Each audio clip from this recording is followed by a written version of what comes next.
When I was younger, I used to always listen to the Coast to Coast AM radio show with Art Bell. And one of the more interesting cases or mysteries that I've ever heard on the show happened in 1997 when a man named Mel Waters told Art about a very mysterious hole that was on his property in Washington state. And according to Mel, the people within this region used to come to this pit and dump all their unwanted stuff into it, such as refrigerators, tires, just basically anything, no matter the size, that they wanted to get rid of. And as time went by, these people started to believe that this hole was bottomless, because it would never hear any of their garbage hit the bottom. And some even thought that it was a gateway to hell. Then in 1993, Mr. Waters and his wife bought this property, and shortly after, they too discovered this mysterious hole that was on their land. And Mel and his family also used it as a garbage bin, and they also started to wonder if it was bottomless. Now Mel was just fascinated with this pit, so he started to do all sorts of tests to see if he could finally hit the bottom of this hole once and for all.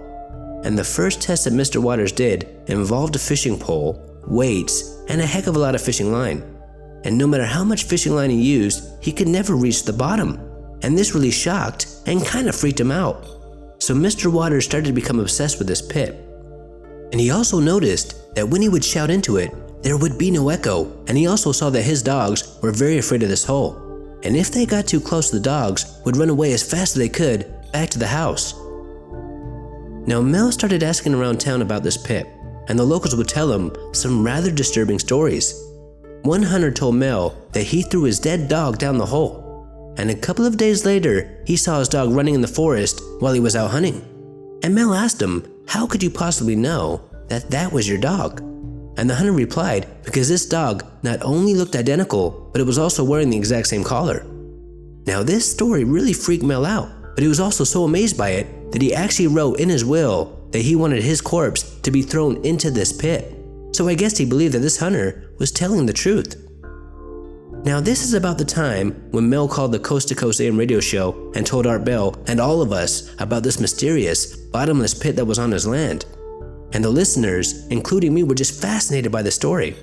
And after Mel told the world about this hole, some very strange things started to happen to him. One day Mel was heading to the pit to do some more research, but he was stopped by some government agents. And these agents told him that he couldn't go any further and that he had to go back. And when Mel asked why, they told him that a plane had crashed on or near his land, and nobody except for military personnel were allowed into this area at that time. So Mel was really pissed off because he wasn't even allowed to walk on his own property. And they told him that if he didn't leave, they were going to arrest him for concealing a meth lab. Now Mel knew that something very unusual was going on here, as there was no meth lab on his land, and he knew that there was no plane crash because he would have heard about it. And even stranger, a couple days later, these same agents asked Mel if they could lease his land, and they offered him $250,000. But there was a catch. If Mel accepted this offer, he had to leave the country. Now Mel was not doing that well at that time financially, so he accepted their offer and he moved to Australia. But a couple years later, Mel got very homesick, and in 2000, he decided to return home. And right after he landed, he boarded a bus where he witnessed a dispute between a police officer and a civilian. And he was asked by this officer if he can come down to the station with him to sign a statement confirming that this officer was being threatened by a civilian. So Mel agreed, and the next thing that he remembered was waking up in an alley in San Francisco 12 days later, and he had bruises all over his body, and his rear molars were taken out, and he had IV puncture wounds all over his arms. So Mel, scared and flat broke, called up his nephew and asked him for money so he could return back to his property. And once he arrived back home to Washington, he was notified by the government that they took his land, seized all his funds, and froze all his assets. Now Mel wanted revenge, so he called the Coast to Coast AM radio show again and let us know about all these recent events. Then he told Art that he had just recently been diagnosed with cancer, making them both believe that Top Secret America was to blame for this, as this is what they must have done to him when they abducted him for those 12 days.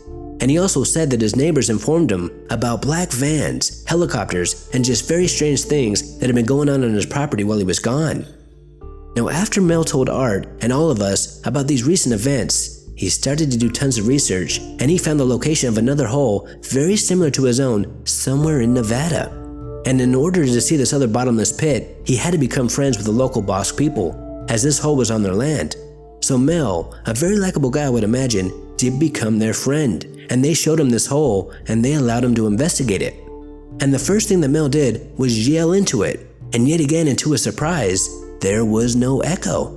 It was almost identical to the hole that he had on his property. Now things were about to get out of this world strange as Mel, along with his new friends, started to do all sorts of tests, and they were getting very creepy results. One of the cruelest but more interesting things that they did was lower a sheep into this hole. And just like Mel's dogs, this sheep was just going crazy, so they had to knock it unconscious. Then they lowered it down to about 1,500 feet, and when the sheep woke up, it was going nuts, just making awful sounds. And when they pulled it back up, this sheep was dead.